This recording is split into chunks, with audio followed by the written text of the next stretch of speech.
Bonjour, aujourd'hui le sujet que je souhaiterais avec vous est le sujet de l'arbitrage. Qu'est-ce qu'un arbitrage? L'arbitrage est le fait de répartir ses unités de compte ou ses fonds euros unités de compte d'une manière nouvelle que la précédente. Par exemple, si avant j'avais 50% fonds euros, 50% UC, par le mécanisme de l'arbitrage, je vais changer ma répartition en 40% fonds euros, 60% UC.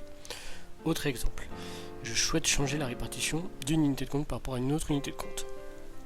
J'avais 50% fonds euros, 25% UC1, 25% UC2.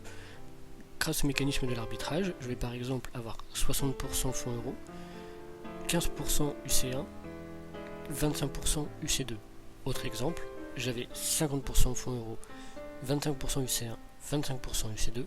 Et bien après le mécanisme de l'arbitrage, et donc après une nouvelle répartition, j'aurai 50% fonds euros, 15% UC1 et 25 plus 10, c'est-à-dire 35% UC2.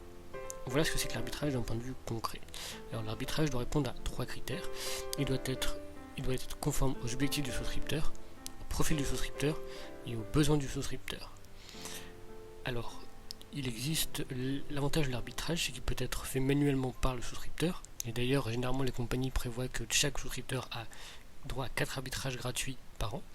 Mais il peut être également à l'initiative d'une machine, ce qui permet en cas de dans le cas de baisse trop forte de la bourse, d'éviter les pertes, d'éponger les pertes. Ou alors, en cas de remontée trop haute des unités de compte, pour prévoir en fait une future chute, eh bien l'ordinateur, passé un certain niveau prévu par la machine, va pouvoir en fait convertir les unités de compte en fonds euros.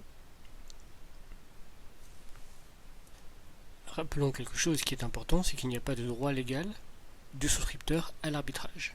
C'est une faculté qui est donnée par l'assureur au souscripteur.